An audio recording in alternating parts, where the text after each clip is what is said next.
All right, progress report on Kimberlite Ranch. And so we've gotten mostly set up. We got, the house is all kind of functioning. We have our hired guy has a place, my mom has a place.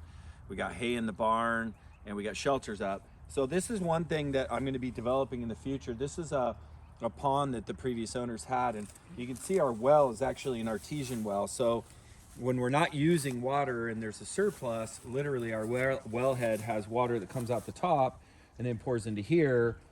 And if we can get this contained right, and then during the summer we can alter kind of how we're doing that, it could end up being a protein source with fish, and bluegill do really well and stuff like this, and can be a great protein source. So I'm going to be experimenting with bluegill, but just having moving water that comes up out of the ground is really super cool.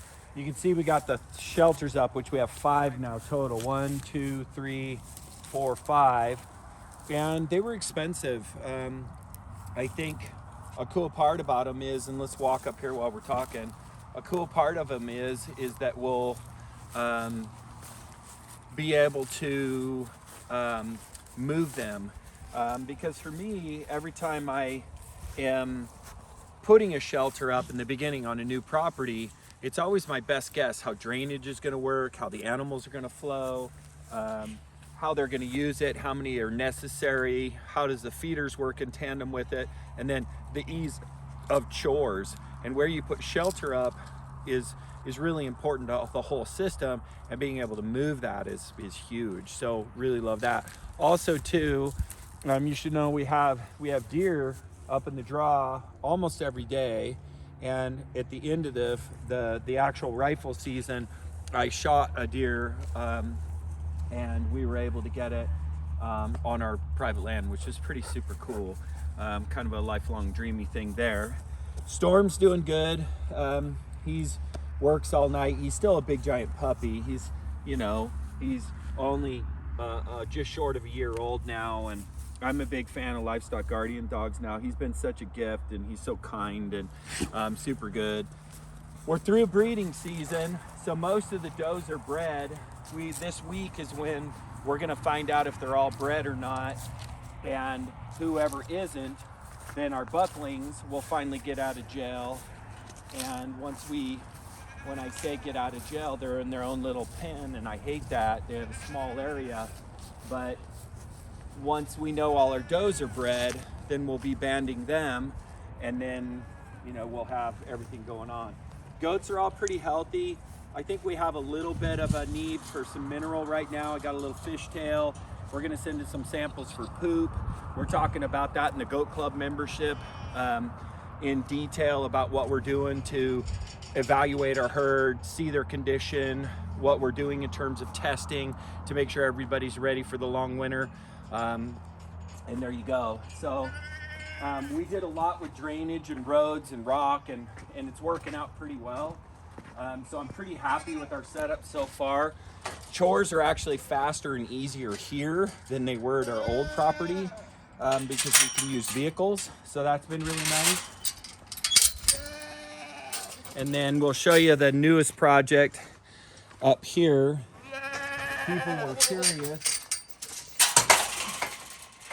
People were curious to know more about kind of our tractor barn and stuff. And so we're up over here. So anyway, we'll try to kind of hurry here.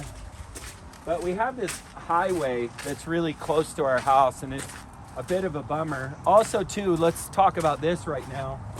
So we have this drainage problem, obviously, right here, and erosion problem. It comes off the roof of the shed, and it also comes off this big pad, and it all comes right here and then comes down this side. So what I'm going to do to eliminate this problem is I'm going to dig some kind of drain system right here that allows for me to either take it through a pipe and then drainage down the property. But right now this is becoming a bigger issue than I thought. We just had a bunch of rain the other day, and now I'm going, oh man, it's even worse than I thought. Drainage is a big deal on ground, and how it drains and how it moves through your property. And you can see it's just running down here and having an issue. So trying to get that figured out. This, by the way, is one of the things I'm doing on the tractor barn to save money. To be able to do this is we have these one-time use pallets and we're pulling them apart for the lumber. There's actually a guy that I bought wood off of Facebook Marketplace who had cheap wood, and I need big wood like 2x8s and long 12-footers, and that's really expensive right now with the wood. So I started checking Facebook Marketplace, and this guy had really good wood for cheap. And then I discovered what he was doing was getting one-time use pallets and then going through the work of pulling them apart, and it's work. But he does it so quickly and efficiently. After we did a bunch of it, I was like, man, let's just pay him his money and let him do it.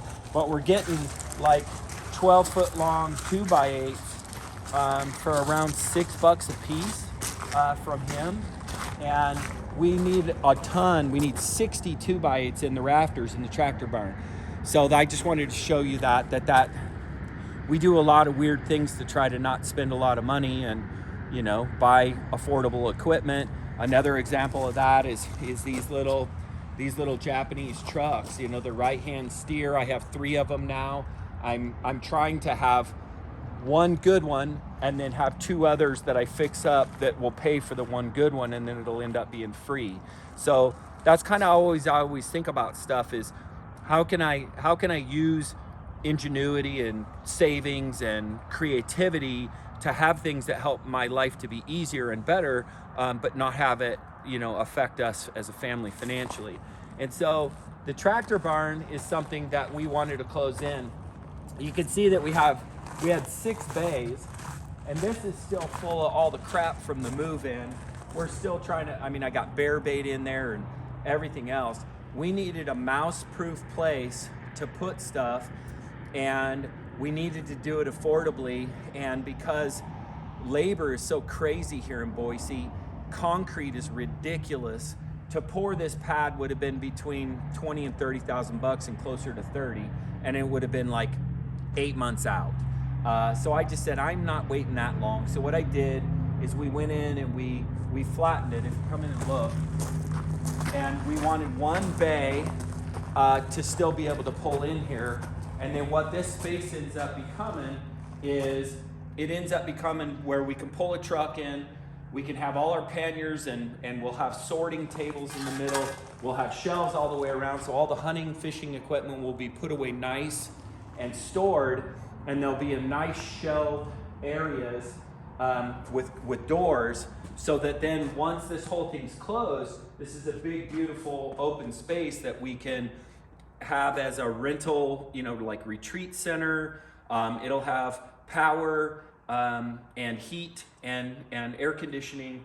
And so we hope to have a big open space that we utilize for a lot of different things. We're doing some healing work here through some meditation retreats and those sorts of things. I'll be able to put on some of the goat packing courses and classes in person in this setting. And then as well filming, and then our prep room. So we wanted a lot of different uses for this, but this also, most importantly, is a big storage and work area for all our outdoor equipment and packing equipment that is going to be mouse free. So you can see what we used is rubber stall mats, and then underneath those stall mats, you'll actually notice that we did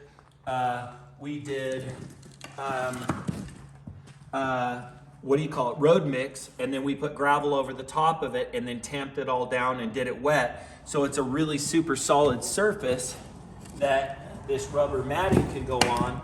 And instead of 30,000 bucks for a floor, we ended up about probably 3,000 bucks. It's like $2,000 in rubber floor mats, and then gravel and time and energy and renting a tamper and all that sort of thing. And we have a really nice flat floor.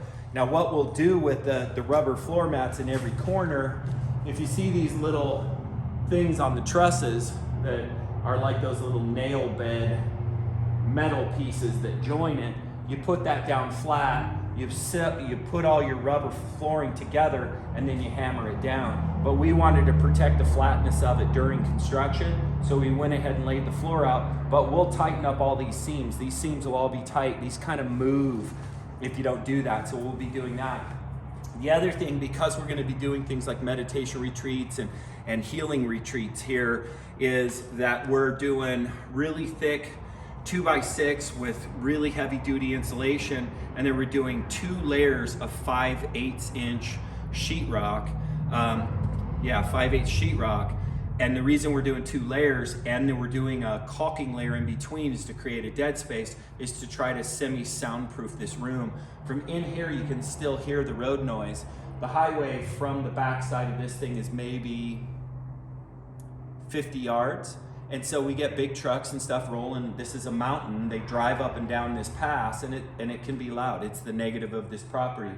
So what we're doing is we're going to encase this whole thing in 2 layers of 5/8 sheetrock to make it soundproof, and then insulation in the ceiling and all the walls, and we hope to have it really be soundproof. So that's kind of how we did it.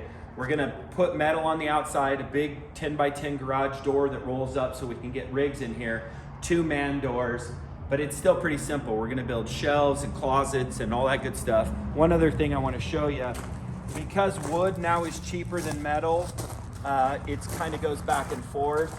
We went ahead and used OSB to close in this side, and so that's how we're doing all that. So I think we're going to end up getting it done for under 10 grand to close this whole thing in, but it's going to be right at about that, and I think that's probably less than half. I guarantee you it would have been over double that to have a contractor do it, and if we had had concrete, it would have been way more. So anyway, that's kind of some of the progress. The rest of it, I've been doing a lot of gravel work with my little skidster, making our roads better and rebuilding gates, and we did over 1 mile of fencing to keep in the goats, and we're finally secure, and the dogs and everybody's staying in. So that's the update at Kimberlite Ranch, and I hope you found that interesting and helpful. Take care.